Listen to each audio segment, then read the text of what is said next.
been a lot of tough pills to swallow along the way, and they're daily, but they just get easier. It's like the more you get punched in the face, the less it hurts. Let's talk about the launch of Bouf. Bouf is a brand new hair growth company. We licensed a patented tech out of Japan. Incredible science, incredible results behind this tech. First thing that happened after that initial meeting was I got samples of the products. And that was really where, as a customer using these products, I was like, I've never seen anything like this before, and I tried a lot. You got Indy Clinton and you have an ambassador for the brand. What was the thinking behind that?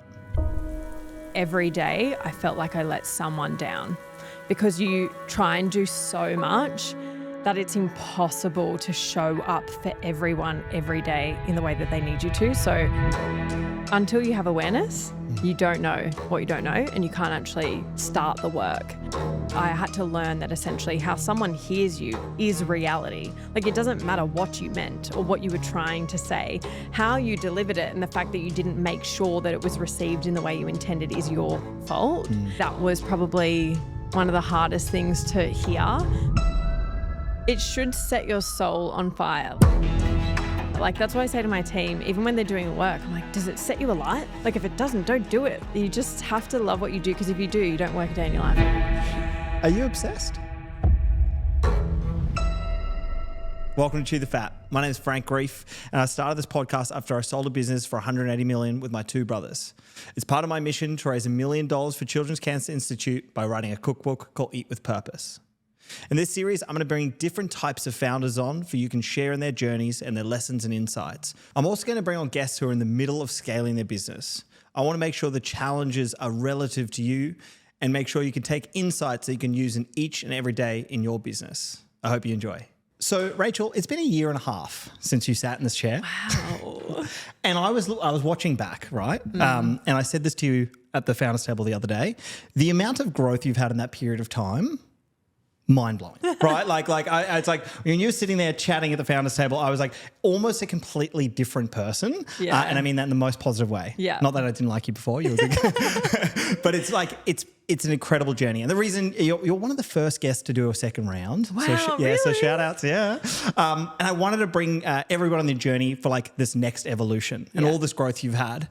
So where I'd love to start is let's talk about the launch of Bouf. Okay. And so maybe for the people who aren't aware for some reason, what is it and why did you start Bouf? Okay, so Bouf was the second brand that I'd worked on from complete ideation through to execution. And Bouf is a brand new hair growth company. So we licensed a patented tech out of Japan that had been worked on for almost a decade with hair microbiologists. Incredible science, incredible results behind this tech. Hadn't been able to crack into the market before. So that's sort of what we've been able to do now with TBH and Boost Lab and the merger is create this engine that can build brands. And so we find really amazing technology and then basically bring it to market. And Bouf is the latest example of that. So that's in hair growth. And it just launched 2 months ago now. Do you start with I'm looking for this particular type of product, let me go find the patent, or you're looking for what is a patent that hasn't exploded in the market and then figure out the product from there? Like, what was your position? Honestly, it falls in my lap. Love that. So it's like neither of those things. This company came to us. So there's a lot of things I would say that come across our desks every week.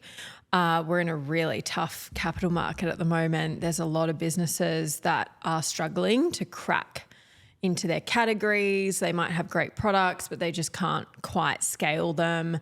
So that we see a lot of businesses every single day. And then we see new tech also all the time. And it's very, like, this has been the only one out of heaps that we're doing that. Yeah. And what was the journey? You know, one of the things I loved, and we're going to get into the marketing and the branding and all that kind of stuff, but there was clearly a journey to get you from seeing that patent to launching. Yeah. Take me through kind of the strategy and the process. Well, the team who own the tech, they came in and pitched to us, and I honestly didn't think too much about it, but I was really impressed with the science that was presented to us in the meeting. So I was like, okay, this is cool. I also had seen that there was a lot going on in hair, and just by being in the beauty industry, I'm also a consumer of the beauty industry. I'm constantly observing what's going on. I could see that hair was about to have a massive moment. So I think that was in the back of my head. I was really impressed by the science. A lot of the time when I look back on TBH as well, what ends up happening is I'm the complete consumer for these products and I become a little bit hyper obsessed with the products and what they can do. So the first thing that happened after that initial meeting was I got samples of the products and I was using them for about 2 months and I, again, didn't really think too much of it. Like I thought the products were good, but I hadn't noticed like this. I mean, hair growth is a slow thing. It's something that like creeps up on you. And so I hadn't really like noticed any of this like major transformation, but I had noticed that my hair was getting longer and I have chronically thin hair. So this was a huge deal for me. It's getting longer, getting thicker. And I went to an event and my hair and makeup artist who always does my hair and makeup did my updo, whatever. And she said, "What's going on with your hair?" She's like, "You've got all this new hair. It's so much thicker. Like, what are you doing?" And I was like, oh my gosh, it's only been probably like, it was just on 8 weeks that I'd been using those products. And for someone to recognize that type of growth, like I'd used a lot of hair growth products in the past that never did anything for me. So I thought, oh, it's actually working. About 4 months late, like 4 months into using the product, so another 2 months later, I went to my hairdresser for my usual like foil appointment.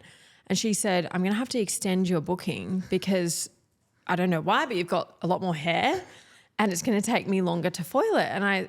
And then from there on, I started getting people commenting like, "What are you using in your hair? So much longer." And I was like, okay, this product is wild, because it then really started, I could start seeing the difference. Like 4 months in, my hair was completely different. And so it's funny, even if you look back at old videos on TBH now, I'll look at my hair and I'm like, oh my gosh, my hair is so different. And that was really where I knew, as a customer using these products, I was like, I've never seen anything like this before, and I tried a lot. So that's when I became obsessed with the product, and I went to Craig, our CEO, and I said, we need to do something with this. Like, this is crazy. It's so good, and this is a category that's just ripe for innovation and a new brand as well, particularly with our distribution positioning, so that you've got product efficacy, like customer pain point. And then when you're looking at our company, it's like, okay, what's our distribution channels? You know, we're set up to go into, you know, we already deal with the likes of Priceline. We've got good relationships. Okay, like where would we position a brand like that? So you've got a lot of things coming together. Looking at the Priceline category, I really felt like it was underserviced, particularly in this area. I knew hair was growing as a category. Like there's so many things matching up. So that all led to me going and having a conversation with Craig that was basically like, we have to build a new brand. Like this is going to blow up. And he was like, no. He said no. I remember this conversation so distinctly because I was like, yes. He's like, no. And we sat in this room and I was like, okay, like why not? I don't understand. And he's like, the money. And I was like, yes, but like the upside is like you can't do this product justice putting it into one of the other brands, which is what he was thinking. So we had this debate at length and we left and we were starting a new brand by the end of the conversation. Well done. So yeah, I think that's where it all began, and that's when we decided, okay, we're going to go do it. And then it was just about, okay, how are we going to resource it? How are we going to fund it? And then go do it. Love it. So I had a moment this morning, right? And it's a reflection from one of those lovely people who comment to you on social media. And someone said to me, some random, your hairline's in trouble, mate. I put all my effort into this piece of content trying to educate the world. And he's like, yeah, hairline's in trouble. Now I've been looking at it, I'm going, fucking hell. So many guys, literally since I launched the product, every guy I ever talked to is like, I need that product. I might give it a go. I launched the wrong market. I'll let you know. So when you first started, like really quickly, did you ever think like we're going to create a house of brands? Because that's kind of what's eventuating now. Or again, is this kind of like, it's just been kind of happening to you? It probably wasn't the plan. I think if we had thought about what we were building, we would have seen, yeah, okay, there is going to be opportunity to add another one in. But I think back then we would have thought, well, how on earth are we like actually going to manage that? Because we were in such hyper growth mode with the other two brands. I don't think anyone was entertaining like what was next. And then this sort of just fell into our laps. And we're all very like hungry founders. So we would like, we're just going to get it done. But it was never a plan. Like, you know, we weren't really sitting around going, where's the growth coming from? Because at the time we were just trying to keep up with the current growth that was happening in the business. Love it. And one of the things that stands out, and I do apologize, I'm going to stop pumping your tires soon. But I love it. But the brand itself is fucking cool. Like they're even like down to the design of the actual dispenser, you call it. It's very, very good. It's very, very cool, and it's very unique. So like, what was your process of then like going and creating that brand? I think it always starts with a really strong like brief in terms of the vision for the brand. Like, where does it sit? How's it going to be positioned? What will it sound like? So I knew that we weren't resourced well enough to just be building this in-house ourselves. So I knew that we were going to need external help. I knew Willow and Blake as an agency were unreal. I know Brie from Frank Body, who owns that agency. They are weapons when it comes to brand building. And I think I really aligned with the way they approach brand building. It's very much about evoking an emotion and having like a proper identity and tone of voice. And they do incredible like deep copywriting work. So I knew as a partner, if we were to team up with them, we would crush it, because I think our brains together was something really special. So there was an external agency partner that we knew we could, you know, partner with and create something magical. But then, like I said, it started more on our side with the brief, which was identifying where the white space was, what was currently in category. We did customer focus groups, same as TBH, went back to, you know, the customers, the pain points, the different types of people who are after these products, how to talk to them, what's important to them, what they're missing in category, and doing all of that really highlights then what you're trying to build. So we knew that red, for example, was a colour that wasn't in the category yet. And so when we went to Willow and Blake, we had that red like identified as a potential colour. We didn't have the name actually yet. They came up with that name. Oh, good. Yeah. And we knew what type of tone of voice we wanted. So they had run an exercise where they put 2 words up on a screen and they're like, is it that one or that one? And it's like my favorite exercise. So I'm like, it's that. Like, you know, like, and I think I'm quite a decisive brain in terms of branding and where I see the brand going, and then being able to partner with them, it was like, yeah, it was just a match made in heaven. And I can't take full credit for that brand, because we would not have gotten there without them. That's so good. Yeah. One of the things that has shifted from TBH is you got Indy Clinton and you have an ambassador for the brand. Yeah. What was the thinking behind that? We know the power of influencer marketing. We also know from customer research that we do that influencers are pretty much the number one way Gen Z customers find new products or become aware of new products. So to get a fast start with a brand, there's nothing better than having a macro influencer working with you. And we also knew that organic, like that real authentic influencer partnership works so well. So being able to prove a result, them dealing with the problem firsthand themselves. Like, it's not just any macro ambassador just picking up your product and spruiking it. It's them actually developing the same love for the brand that I had when I had the first experience with the products. And when you can do that with a macro ambassador and then develop a really good team relationship with them, they pretty much become like an employee of the company. Then you have, it's literally like so much ammo for launch. Like, you just can't beat that kind of momentum. And so it's not just, have someone with a lot of followers. Like, there's so many other pieces to it, but we had budget, which we didn't have in TBH days. So I knew that putting the budget to that one area was the way to get the fastest start. But, you know, it wasn't like death by 1,000 cuts. It was all the budget in one place, and that was it. And my job's done. You went big. Yeah, we went big. It was a big swing. But like, from the outsider's perspective, like when I see you guys on the socials together, it looks like you're vibing. Like, it looks like it's like literally a little crew team match made in heaven. It is. Yeah. No, Indy is a very chaotic, brilliant brain though when it comes to content and creative, and so we don't put too many parameters on her and how she works. I think she loves that because she gets this freedom and creative control over what she does with her content and how she promotes the product. So again, match made in heaven when you've got those, the two like energies working really well together, which often wouldn't happen if you were dealing with like a big conglomerate and she's trying to work in with them. Like there's lots of red tape, it just wouldn't work. 100%. Yeah. One of the things I'll share from my experience, right? So like post-exit, then thinking about the next venture for ourselves, there was definitely a moment where I was like, fuck, Frank, you better make this good. To all you punters out there who are running, just keep running. If you're in the car, don't look around, stay driving, stay safe. If you're in bed, listen to me talk. It's weird, but enjoy. This is part of my mission to raise $1 million for children's cancer. Go buy the Eat with Purpose cookbook. Now get back to your task. The last one was big. It better be good. And there's like this moment, or almost like that imposter syndrome is like, I've done it before, but does that mean I can do it again? Yeah. And it took me a while to wrestle with that. In your experience, like, what was that like going, okay, there's a lot of pressure here from TBH being a success. Did you feel any of that going into Bouf? Definitely. There was a lot of money that went into this, even to the point where I had said, like you said, all the packaging is a certain way. We spent hundreds of thousands of dollars on like custom molds, on merch, on like, it was a brand built at like a certain level from day one, which requires so much investment.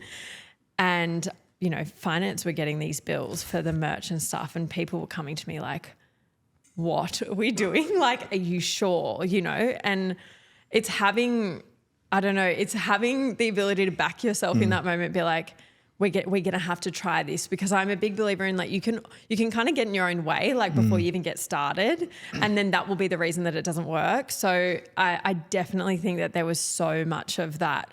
You've done it once before, but could you really do it again? And I think part of me loved that, because I was like, come on, I can do it again. But I think there was massive amount of imposter syndrome. But I feel the imposter syndrome actually more so in other instances, more so with my, like with team and stuff. Like the bigger the business gets, the bigger I feel. I don't think I ever really had imposter syndrome back in the day when I was, really young and pitching for the first licensing rights for TBH. But I feel it much more these days, which is very strange. But with Bouf, it was like, let's just have a crack. And what Craig always says is bet big, but don't bet the business, which is exactly what we did. So if this didn't work out, it wasn't going to bury the businesses with it. It was going to be, okay, cut our losses, it's all good. But, you should never bet so big that you're literally risking everything. So, it was measured in some ways and then really big in others. Love that. What was the most like personally challenging part of the launch? I think showing up in 500 places at once. We had the team growing. We had new hires coming in for Bouf. We had the excitement of the new brand. But then TBH has been rebranding in the middle of that. We've been prepping for international launches and just feeling, I think, the level of overwhelm in most days, honestly, when I woke up and I thought, what have I done? Like I've just bitten off so much more than I can chew and I don't even know where to look. And I think it was, how I describe it is I kind of went through this period of every day I felt like I let someone down, because you try and do so much that it's impossible to show up for everyone every day in the way that they need you to. So whether I was like letting my husband down one day or my friends or the team, like it was someone wasn't happy with me on like one day. And you kind of just have to go like, that's the phase that I'm in, because I've decided to do this and that's the season of my life that I'm leaning into. And it's amazing and I'm having so much fun. But it was like, this like dichotomy of I'm having so much fun and I'm really challenged, but I'm also like sacrificing a lot at the same time to do this. So I think personally that was very challenging. And then I had this moment where I realized that the whole team structure I'd built completely broke basically overnight with Bouf. The minute we got, I would say 8 weeks out from launch and things like rubber really started to hit the road with everything coming to execution, the team couldn't handle it and they weren't set up for success. And so I restructured the entire team during that process too. And that was hard. Like the team, and no redundancies. Like it was new hires. It was restructure for growth. But, I pulled the team into a room the minute I was thinking about it, and I was like, I'm going to change the whole org structure. And we're all going to move into brand specific teams, which everyone was working across everything. They're in different work streams. So content, campaigns, growth. And I said, we're not going to do that anymore. We're just going to work in brand teams. So a lot of you are going to have to choose brands, which meant there was a lot of exciting stuff for TBH, but did they want to go to Bouf and who wanted to go where? And it was a lot of change for a lot of people to handle, and then a lot of new hires coming in as well. So an absolute storm. Yeah. I think this is one of the underrated things of being a founder. So as I hear you share that story, the through line for me that I can feel that personal challenge, it's the emotional tax. Yeah. So that feeling of like you're running 100 miles an hour, that's okay. There's a lot of decisions, all good, but then letting someone down and that feeling of like, oh no, I've done that. Yeah. Or the restructuring is like, I can feel the sense of people's enthusiasm of doing Bouf and that and this and that, and all of a sudden you're going to be on that brand. And then they're kind of like, oh, but I'm missing out on the fun over there. And then those things are really the things, like if I look at back any of the times that I almost snapped in half, it's always that emotional layer that then makes it that much harder to work through. Yeah, definitely.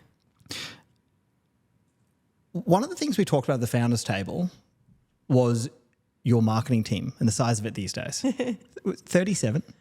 37's the whole business, but 26 of that is marketing. 26. That's grown a lot since the last time you sat on that chair. Yeah, probably. And so I really want to kind of dig into the marketing world, because I think you would be at like kind of probably the forefront for a lot of brands here in Australia. And so I'm really curious to kind of unpick like what is the structure of the team and what are their different focuses? So we've got brand teams now. They each have heads of brands. And I think this was the most revolutionary thing with the restructure was you need that, like, they're almost like a mini business manager. Like they're the head of the business. They are making the calls on new product. They're managing budgets, P&Ls, retail, like distribution channels. There's a really broad remit when you're looking at like that brand management. And I think there's a lot of companies like Procter & Gamble and stuff, they work to these models where they've got those brand heads. And that is what we were missing, was we weren't able to run fast enough because we didn't have these pockets of people just being able to like make the call and run. They were trying to, everyone was across everything. There was like 20 people in a meeting. I was like, this is crazy. So having those heads of brands, they really operate as that overarching like strategic campaign planning, product planning, retail, like distribution channels, and then just the everyday like content, influencer management, like everything sits under them. So they've got a campaign head, which campaigns do specifically events, media, influencer management with an external agency. And they've got an external agency in PR in each region. Jesus. So they've got Australia, New Zealand, and the UK. So they've got those external parties that they liaise with to determine who we partner with, how we partner with them in terms of influencers, brand partnerships, events, and media. That's kind of like a pocket. And then content sits in the brand team as well. And they all work very closely together. So content will then do briefs sometimes for influencers. They're doing overarching like content planning for campaigns. So with our recent rebrand with TBH, like what was the content series going to look like? How are we mapping that? Who were we partnering with? And then there's the organic always on content as well. So we've got 2 content heads in TBH and that's how they're split. So there's more of like a campaign content head and then like an organic community management content head that's doing like the fast trend reactions. Your Nicki Minaj. Nicki Minaj, like the always on stuff. And that is really the brand team. That's it. That's cool. It's usually about like 3 or 4 people. Okay. And then we've got a growth section of the team, which I'm building out at the moment. So that is all of our paid media. And they sit inside the teams or now across? Across. So they're like an agency almost that services the brand teams. So they do e-com management, a lot of like the promotional periods of Afterpay Day and Black Friday. They'll help plan, execute, and then they budget media spend and essentially are operating, like a media buying agency for the other brands. And the brand heads would be briefing in content to the paid side of the team, and they're bouncing sort of back and forth saying this is working, we need more of this, we need less of that, and they work together. Very cool. And then customer service sits in that growth section as well, and they service all of the brands. And then we've got a design part of the team that also is like an agency that services all of the brands. The level of sophistication here, I'm just sitting here like a little giddly boy, like with a big smile on my face. 'Cause it is like you just misunderstand. Like, I think I misunderstand it. And like hearing all of these elements and components, I'm like, okay, I get it. You know what I mean? Like the multi-regions, the multi-products, because you've got like content being one part of this, but it's everywhere and all these different channels. There's a lot going on. Yeah, email, SMS, like everything. And it's always on. Yeah, there's always a phone somewhere. Yeah. Where did you learn that? Where did I learn what? Like all of that structuring, all of that stuff. That's like it's highly sophisticated stuff from a marketing perspective. Like where are you getting your inspiration from? I have a great CEO who I sit down with and table things like this with. But I would say it comes from sitting down with my team and saying like, how are you working? Where are the roadblocks? Like, what do you need? How can we be working better? I think it's just by like being curious of how we could be doing it. Not like how are we doing it now? It's like, how could we be doing it tomorrow that would make it better? And then I feel like it's the information gathering that you then sort of put it together and go, okay, well, what if we approached it like this? And you'll massage it lots of different ways. Like I probably built that org structure quite a few times before I landed on it. But yeah, I don't know. I think it comes from, like I say, curiosity is a big part of the team. And so we never get stuck on like, well, this is the way that we've done it. It's like, how are we going to be doing it in 2 months' time? Because the business is going to be fundamentally different in 2 months' time. So if you're not changing, like the business isn't changing. So if anything's guaranteed, it's that it's going to be different in 2 months' time. And the team knows that now.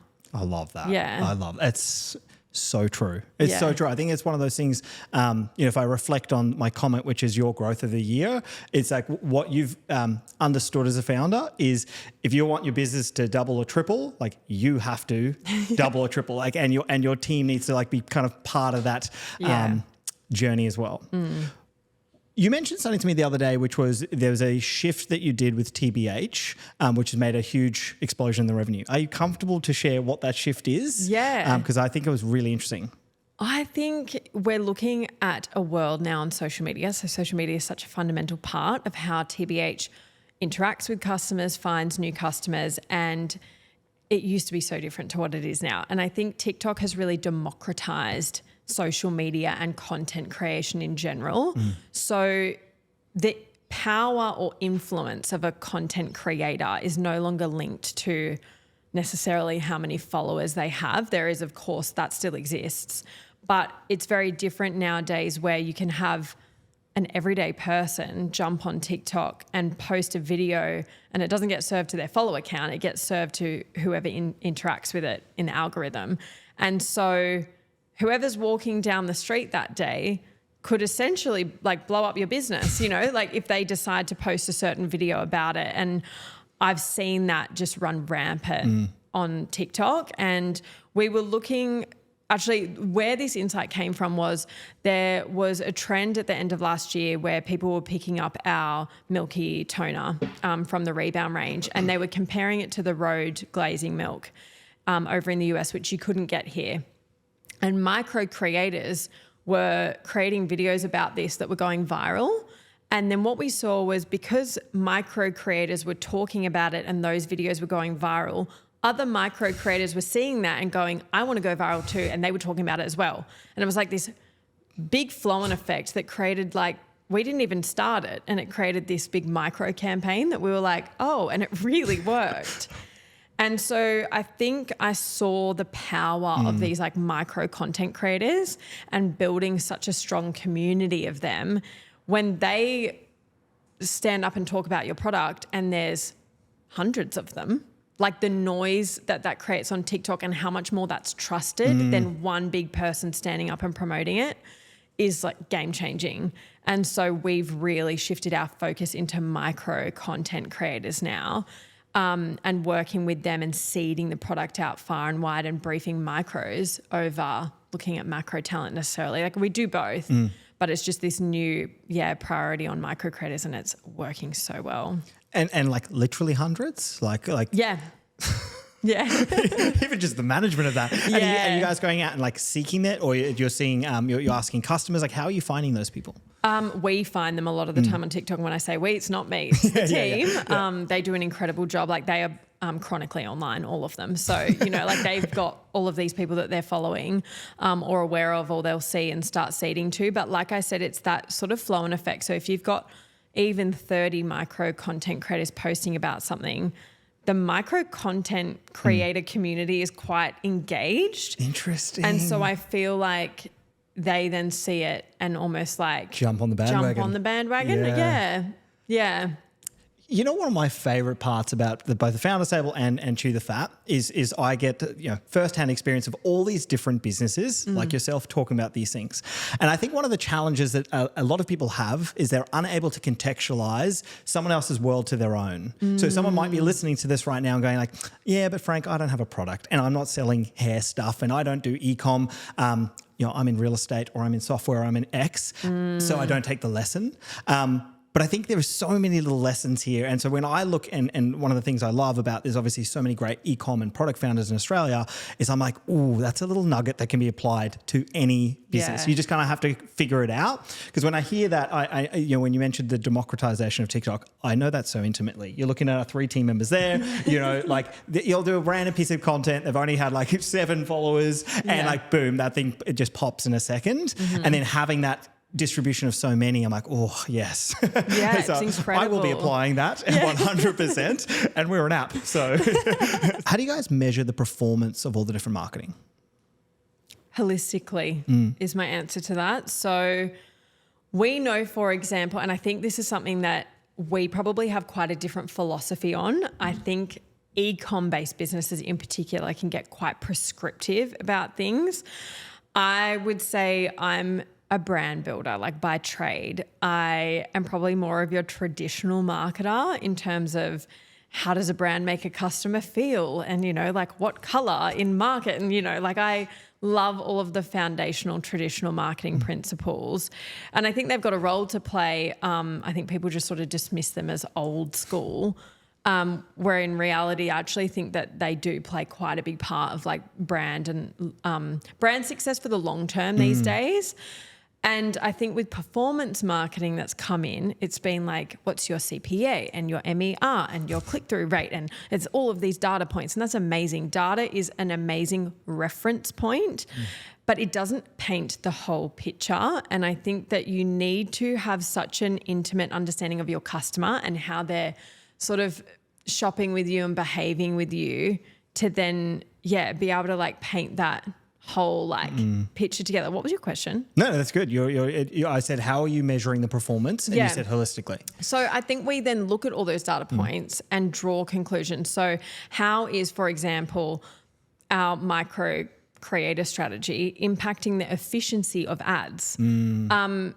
You might look at the budgets and say, oh, there's a big spend on influencers. What's the return? Pull them out. I can guarantee you the performance marketing efficiency is going to drop because that ecosystem works together.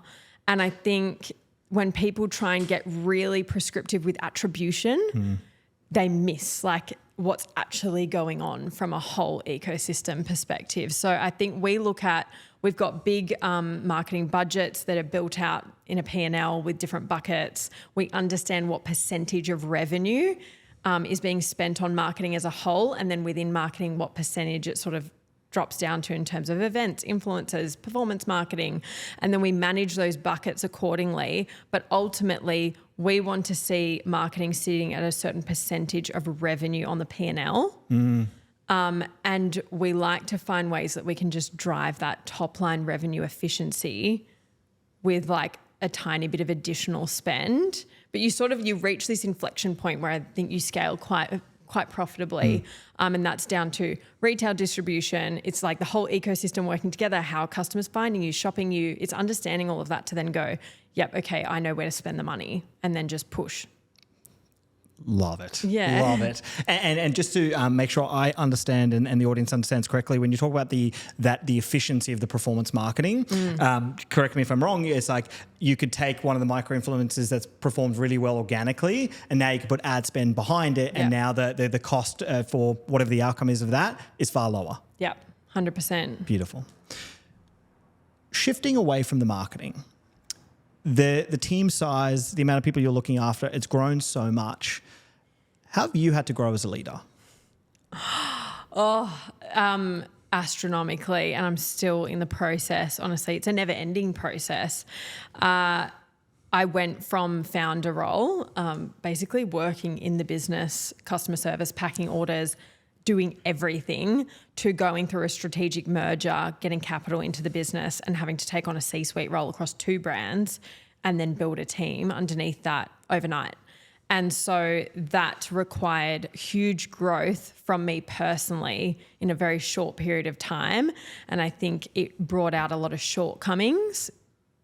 But then it was the best thing that ever happened, because I think I was able to take that, realize that I had a skill gap in leadership and management, plug that, and then sort of that has been probably the most impactful thing in terms of my own growth and the business's growth over the long term. So I got on board an executive coach who really, the starting point was, who are you? What are your values? How do you like to operate in a way? And like, where do you want to be? But that had such a core impact on how I then decided to manage and lead the team, which was down to this like core values-based model of what culture are we trying to build, what type of high-performing team are we trying to build, and what do the daily behaviours look like, and therefore how am I reinforcing them, and how am I showing up and allowing other people to do their best work, which was a very hard transition from doing my best work every day to trying to facilitate everyone else's best work every day. And I think I just, I spoke to you about this at the founders table, but I went through this process of breaking a little bit to realize that I'd gotten it wrong, and that was a tough pill to swallow. But once I'd done that, I got so comfortable with like failing, and I almost saw it as like this challenge of the quicker I can discover that I'm doing something wrong, the quicker I'll get better at it. And then I watch everyone around me get better and the business get better. And it was like this feedback loop got shorter, and then I could start seeing it in live time, and I kind of got a bit addicted to it. So, you know, the team will joke now that I'm always like, please give me feedback. And, you know, like, how's everyone going? And like, what could we be doing better? And I'm more in that discovery mode because I'm seeing it as so much more of a positive. Whereas in the beginning, I saw it as such a negative. Like, I didn't want to expose myself and what I was doing wrong. Whereas now I think there's so much freedom in being able to sit there and be like, oh, I fucked that up so bad. I'm so sorry, you know, and then just move on. It's so true. Yeah. it's liberating. You're like, oh, that was my bad. Yeah. I fucked that one up. Good team. Yeah. When you talk about the executive coach, I think about this idea, which is what you want to hear and what you need to hear. Yeah. 2 fundamentally different things. And I'll share you a story from my side. I was going through the deal to sell the business, and I wanted to give up. I really did. I was at I was probably in the 7 months mode. All of this shit was happening, and I was ready to give up. And Jacques, who you've met, my brother, he comes into my office one day. I'm at like breaking point, and what I wanted to hear was him say like, "Oh, brother, like you look stressed. Like it's time to give up." Yeah. And he just looks me in the eye and he's like, "You cannot give up. You're the only person who can do this. You have to keep going. There is no choice." Tough pill to swallow, but that's what I needed to hear. Yeah. And I think it's so important with what you've done there with the executive coaches, like surrounding yourself with people who are not going to tell you what you want to hear, but tell you what you need to hear. Yeah, very much so. What's the toughest thing you've been told?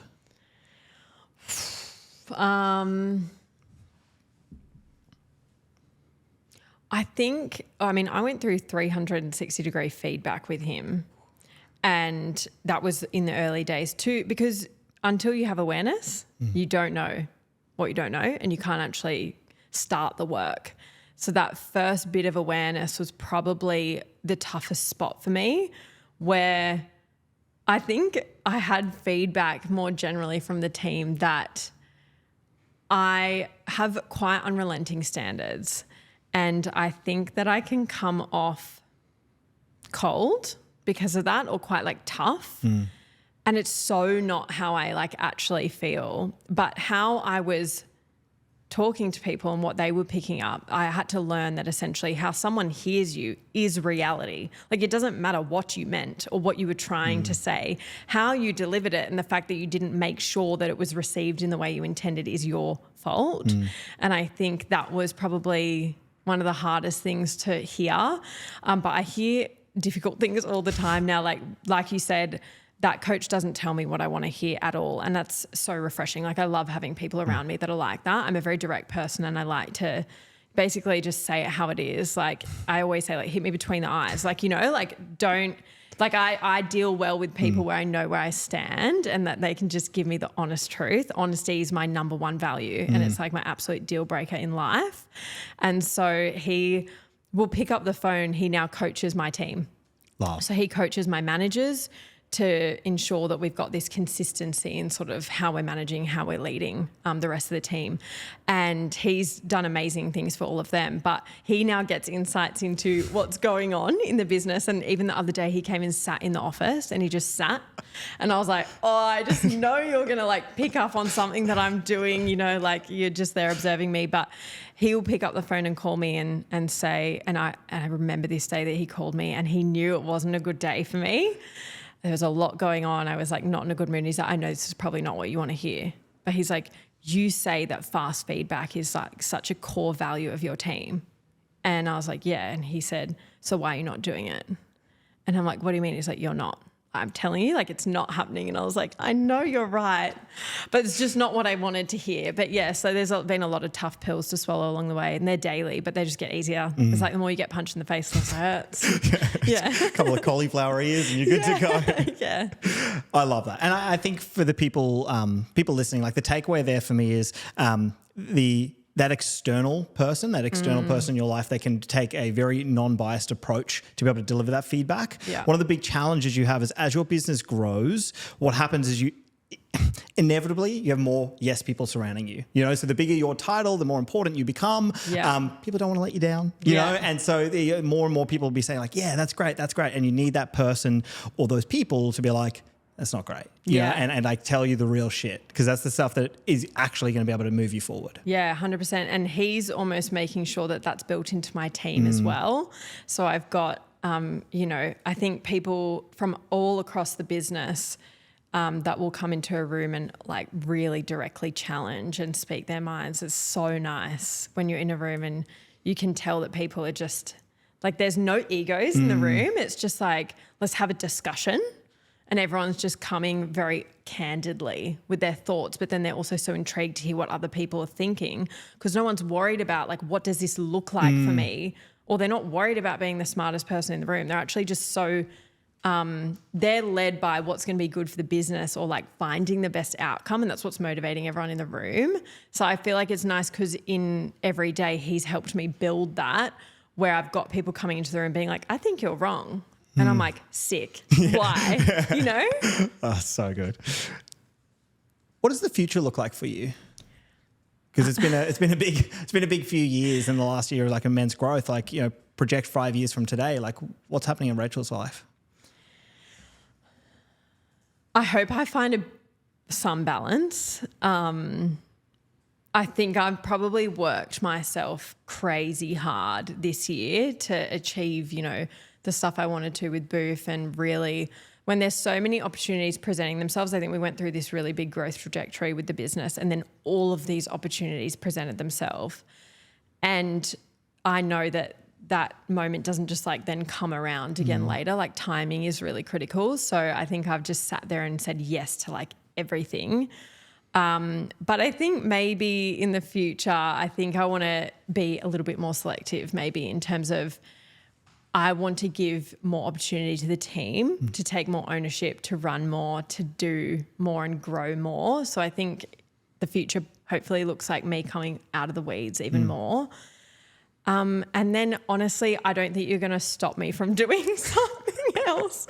I can already feel it. Like, even though we've just launched Bouf, when I think there's so many opportunities that I can spot now, and I've learnt so much along the way that it's almost like too much fun not to go and like have a crack at that and have a crack at this, because you can see how much value you can build in certain areas. So yeah, I feel like there's going to be other businesses honestly on the way, because I just can't help myself. But yeah, honestly, I have so much fun doing what I'm doing. I think it's just about knowing where the balance is needed and being able to reinforce that, and having the freedom to do that. And that's what I want in my next 5 years, hopefully. But there'll be other businesses as well. Are you obsessed? Obsessed. Yeah. I feel like I really found my calling. I love what I do. My brain never turns off, but in the best way possible. Like it gives me so much energy every day. Yeah. I get asked the question often, which is, Frank, you met all these founders. What's the common trait? And I'm starting to kind of crystallize. Obsession is like one of the highest tier orders of something that's really important for founders who are super successful.